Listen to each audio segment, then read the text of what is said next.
Welcome to the Folktale Project. This is Dan Schulz. This week, we're off to Canada, up in the Great White North. And our first tale is, well, it's a mermaid tale, but it's more about how a mermaid than what a mermaid does. This is The Mermaid of the Magdalenes. Far off the northeast coast of Canada is a group of rugged islands called the Magdalenes. They are a lonely, barren group where grass and flowers and trees grow scantily. There, the northern storms rage with their wildest fury, and the sea breaks with its greatest force upon the bleak rocks. Numberless birds of strange cries and colors fly constantly about. On days when the storm dashes the sea white and angry against the coast, even the thunder of the surf is almost shut out by the screaming of countless gulls, and on clear days, the sun is hidden when the birds rise in clouds from their nests. The Isle of Birds, the Jesuits called one of the islands when they first visited the group hundreds of years ago, and it is an Isle of Birds still. It is a wild and rock-bound, desolate land.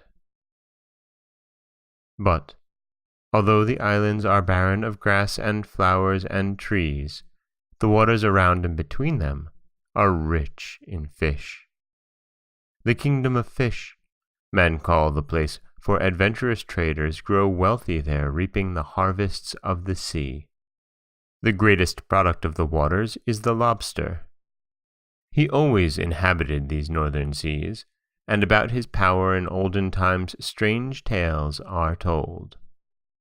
Away off the coast of one of the islands, you can still see on fine moonlit nights in May, and also during the day once a year, a maiden, holding a glass in her hand, combing her long hair, and looking wistfully to the land.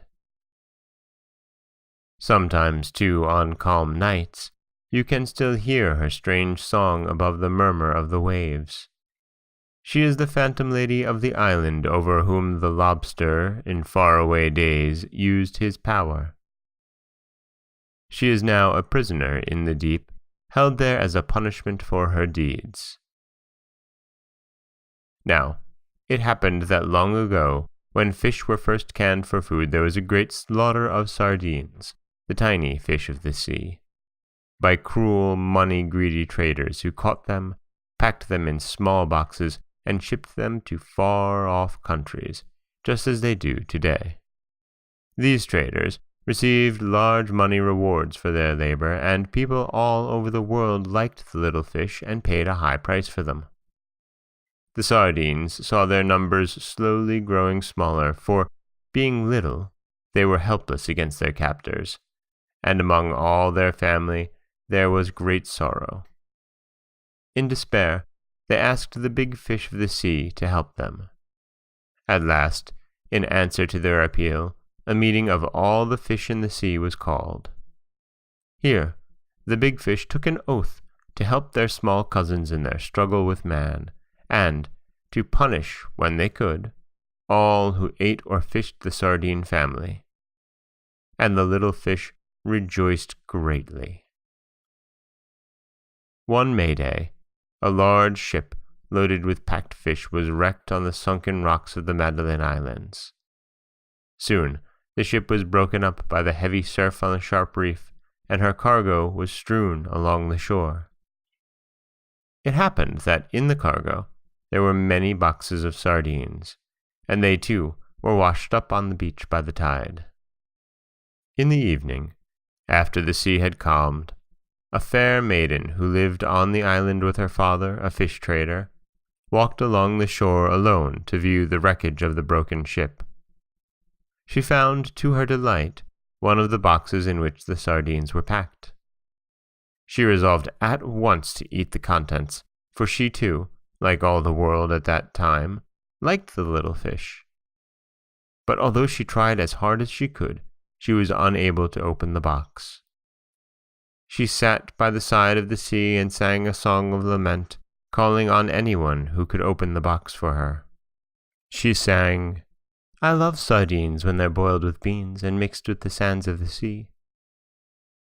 Away, out from the beach house, a skatefish was resting on a sandbar.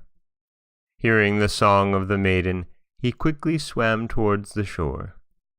When he came close enough to hear the words of the song and to know what the box contained, he swam away in great disgust, for he was cousin to the sardines in the box, and came from the same family tree as they.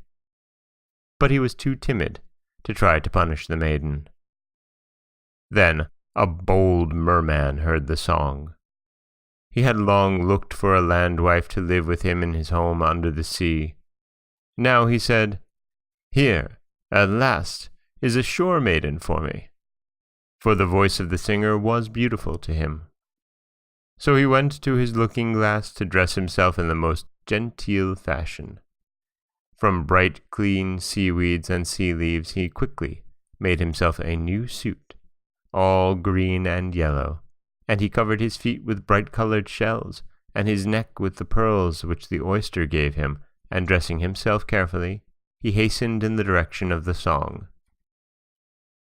But when he came close enough to hear the words and to know what the box contained, he remembered his oath at the great gathering of the fish, and although he loved the singer, he swam hurriedly away. For like the skatefish, he too feared to try to punish the maiden. The maiden was now sore distressed, for it was growing late and the moon was already far up in the sky. The box was still unopened, and the girl was hungry for the fish. Going to the edge of the sea, she knocked the box hard against a large rock that lay in the water, hoping thereby to break it open. But the box would not break. Now it chanced that under the rock, a large black lobster lay sleeping quietly after a long battle with an enemy in the sea. The tapping on the roof of his sleeping place awoke him, and he rubbed his eyes and listened. The maiden was still singing her song. "Oh, I love sardines when they're boiled with beans and mixed with the sands of the sea. I am dying for some. Will nobody come and open this box for me?" Then the lobster remembered his oath at the great meeting of the fish. Unlike the skatefish and the merman, he had no fear of the maiden, for he knew his power. He determined to punish her, and he resolved at once upon a crafty trick. He came out of his hiding place, and waving his claw politely, he said, "Fair lady, I can open the box for you. Give it to me and let me try." But when, in answer, she held the box out towards him in her hand, he grasped her by the wrist with his strong claw, and holding her fast he swam with her far out to sea. Where he went and what he did with her no man knows. It is believed that he sold her to the merman who had long sought a shore wife, and that she is still being slowly changed into a fish. One thing is certain, she never came back to land. But on the first day of May, she always appears on the water away off the coast of the island, and if that day is fine and clear, you can still see her there. She holds in her hand a looking-glass, in which, in the sunlight, she looks at herself to see if she is nearer to a fish than she was on May Day the year before, when she last appeared in the sun. And she is combing her long hair, which is now covered with pearls, and she looks with longing eyes to the shore and her old home. And sometimes, on moonlit nights in May, when the wind is still and the sea is calm, the fishermen hear her strange and sad song across the waters. They know then that she is lonely, and that she is singing her song to lure land comrades for company to her side. And on these nights they stay on shore, for they know that if they venture out to sea she will seize them and carry them off for her playmates, to her home of bright shells far under the sea. And that is the Canadian folktale, fairy tale, of the Mermaid of the Magdalenes. It's admittedly a bit less of a mermaid tale than it is a tale of how amazing the lobster is. I mean, the lobster is pretty amazing, both in this story and in life in general. This is Dan Schultz for the Folktale Project. Don't forget that you can subscribe to the podcast on Apple Podcasts, Stitcher, Google Play, Overcast, anywhere you like to get your podcasts. You can follow us on Twitter at Folktale Project. You can find us on Auto Radio, TuneIn Radio, iHeartRadio, Spotify, anywhere you like to listen. And you can always head over to folktaleproject.com, where you'll find a new story waiting for you every Monday, Wednesday, and Friday. As always, thank you so much for listening.